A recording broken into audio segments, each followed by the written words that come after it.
अस्सलाम वालेकुम 10th class. आज मैं आप लोगों को बोर्ड के ऊपर जो लेक्चर दे रहा हूँ chapter number 2 acid base and salts का आर्टिकल है केमिकल रिएक्शंस ऑफ एसिड्स। ठीक है जी, केमिकल रिएक्शंस ऑफ एसिड्स। ये लेक्चर बोर्ड पर देने का मकसद ये है ताकि आप लोगों को रिएक्शंस के मतलब जो ब्रीफिंग है वो भी क्लियरली नजर आए और आप लोगों को पता भी चल जाए कि रिएक्शंस या इक्वेशंस बनाने का तरीका क्या है। तो बगैर किसी टाइम वेस्ट किए हम अपना लेक्चर स्टार्ट करते हैं। लेक्चर का नाम है chemical reactions of acids. Acids के केमिकल रिएक्शन में एसिड्स की कीमियाई खसूसियात हैं। इस लेक्चर को जो हम करेंगे, अब एसिड्स की केमिकल रिएक्शंस को वन बाय वन हम डिस्कस करने लगे कि एसिड अपने केमिकल रिएक्शंस कहाँ और कैसे जो है ना वो देते हैं। तो सबसे पहले आप इसकी फिजिकल प्रॉपर्टीज को तो चैप्टर के स्टार्ट में पढ़ चुके हैं। अब डायरेक्टली हम केमिकल रिएक्शंस पर आते हैं। तो केमिकल रिएक्शंस में आज हम पहला जो रिएक्शन करने जा रहे हैं वो है रिएक्शन विद मेटल्स। ठीक है, मेटल्स के साथ रिएक्शन होने जा रहा है। तो मेटल्स की कैटेगरी आप लोगों को पता है कि मेटल्स आप लोगों ने 9th क्लास में पढ़े थे। They are divided into 3 categories: very reactive, moderately reactive और लीस्ट रिएक्टिव या नोबल मेटल्स, इनको आपने नाम दिया था। अगर मेटल की 3 कैटेगरीज हैं तो एसिड्स भी अवेयर हैं जो मार्केट में, वो 3 कैटेगरीज में होती हैं। एक कंसंट्रेट फॉर्म होती है, एक डाइल्यूट फॉर्म होती है और एक एक्वस फॉर्म होती है। ठीक है, सबसे ज्यादा जो डेंजरस है वो कंसंट्रेट फॉर्म है क्योंकि इस वक्त जो एसिड होता है बहुत मुर्तकी हालत में होता है, गाढ़ी हालत में होता है। डाइल्यूट का मतलब है कि जितना एसिड है उतना ही पानी, और एक्वस का मतलब है कि पानी की परसेंटेज ज्यादा है, वाटर हाई कंसंट्रेशन में है और एसिड की जो क्वांटिटी है कंसंट्रेशन है वो कम है। तो रिएक्शन विद मेटल जो हम करवा रहे हैं उसमें सबसे पहले बताने का मकसद ये है कि जब हम एसिड चूज करेंगे तो वो डाइल्यूट वाला करेंगे। ठीक है, क्योंकि जो कंसंट्रेटेड एसिड होता है ते एक्सक्लूसिवली रिएक्ट विद मेटल्स, उसका रिएक्शन बहुत डेंजरस होता है। तो इसलिए हम चूज करेंगे डाइल्यूट एसिड। और जो मेटल की कैटेगरीज में हम लेंगे वो उनमें वेरी रिएक्टिव वाली कैटेगरी लेंगे या मॉडरेटली रिएक्टिव लेंगे या फिर लीस्ट रिएक्टिव लेंगे।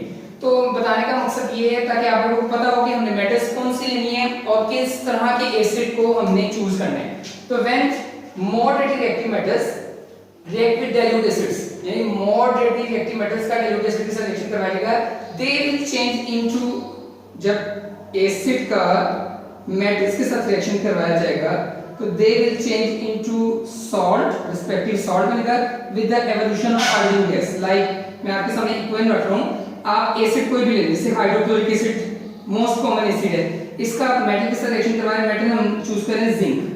जब रिएक्शन होगा तो जिंक क्लोराइड सॉल्ट बनेगा ZnCl2। ठीक है, sorry ZnCl2 zinc chloride salt बन गया और साथ हाइड्रोजन गैस क्या होगी यहां से एवॉल्व होगी। इसी तरह अगर आप सल्फ्यूरिक एसिड लेते हैं और सल्फ्यूरिक एसिड का रिएक्शन जो है वो आप आयरन के साथ करवाते हैं तो ये बनेगा ferrous sulphate FeSO4 with the evolution of hydrogen gas. ये थी हमारी फर्स्ट कैटेगरी। अब हम सेकंड कैटेगरी की तरफ आते हैं। सेकंड कैटेगरी में हमारे पास है reaction with carbonates and bicarbonates. ठीक है, कार्बोनेट्स और बाइकार्बोनेट के साथ जो रिएक्शन है वो इसको डिटेल में हम पढ़ने लगे। तो इसकी डिटेल आप लोगों को पता चाहिए। When acids react with carbonates and bicarbonates, acids carbonates और बाइकार्बोनेट के साथ रिएक्शन करते हैं, दे will change into corresponding salt, तो तब्दील हो जाते हैं कोरेस्पोंडिंग सॉल्ट के अंदर विद वाटर, और साथ पानी बनता है and CO2 gas, carbon dioxide gas evolve during this process. और इस अमल के दौरान जो है कार्बन डाइऑक्साइड गैस यहां से क्या होती है, एवॉल्व होती है। जैसे कि मैं आपको बताने लगा हूं कि आप कोई भी कार्बोनेट सॉल्ट ले लें, CaSO3 मैंने कैल्शियम कार्बोनेट सॉल्ट ले लिया, KHCO3 मैंने पोटेशियम बाइकार्बोनेट सॉल्ट ले लिया, मेरे पास कार्बोनेट और बाइकार्बोनेट सॉल्ट मौजूद है। जब मैं इसका रिएक्शन करवाऊंगा किसी भी एसिड के साथ, लेट्स से कि मैं इसका रिएक्शन कराता हूं सल्फ्यूरिक एसिड के साथ, तो सल्फ्यूरिक एसिड के साथ रिएक्शन करवाने पर कैल्शियम और सल्फेट मिलकर कैल्शियम सल्फेट सॉल्ट कैल जो रिस्पेक्टिव सॉल्ट है वो बना, हाइड्रोजन एक ऑक्सीजन को अपने साथ लेके जाएगी तो हाइड्रोजन और ऑक्सीजन मिलकर वाटर बनाएंगे और पीछे कार्बन डाइऑक्साइड गैस यहां से एवॉल्व हो जाएगी। इसी तरह जब पोटेशियम बाइकार्बोनेट जो है वो किसी भी एसिड के साथ रिएक्शन इसका करवाया था, जैसे HCl के साथ मैं करवा रहा हूं तो पोटेशियम क्लोराइड रिस्पेक्टिव सॉल्ट बन गया, वाटर इसके साथ बना और एवोल्यूशन यहां पर क्या रिलीज हुई कौन सी गैस, कार्बन डाइऑक्साइड। थर्ड कैटेगरी पर हम आते हैं। तीसरे नंबर पर हमारे पास जो रिएक्शन है व्हिच इज न्यूट्रलाइजेशन। न्यूट्रलाइजेशन अम्लीय तब्दील को कहते हैं। ठीक है। इस रिएक्शन की एक समरी मैं आपको बता दूं कि when acid react with base they change into salt and water. जब एसिड रिएक्शन करता है बेस के साथ तो वो तब्दील हो जाता है सॉल्ट और वाटर के अंदर। This reaction is called neutralization reaction. अब बेस की पहचान होती है कि they consist of hydroxyl ion, तो जरूरी नहीं कि वो हाइड्रोक्सिल आयन मुश्किल है, they are also metallic oxides. Base जो है वो मेटल के हाइड्रोक्साइड्स भी होती हैं और मेटल के ऑक्साइड्स भी होती हैं। Metallic oxides and metal hydroxide both are activate as base, दोनों एक्टिवेट होते हैं बेस के तौर पर।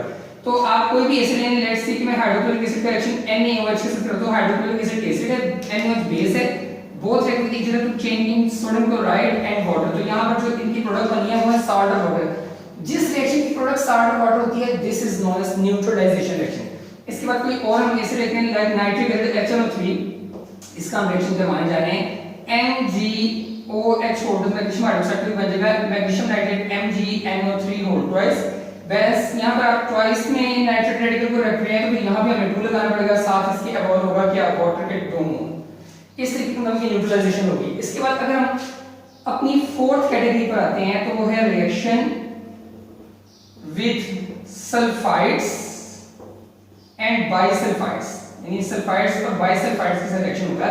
तो सल्फाइड्स और बाइसल्फाइड्स के साथ reaction same as it is carbon और बाइकार्बन के साथ जो रिएक्शन हो रहा है उस जैसा ही है।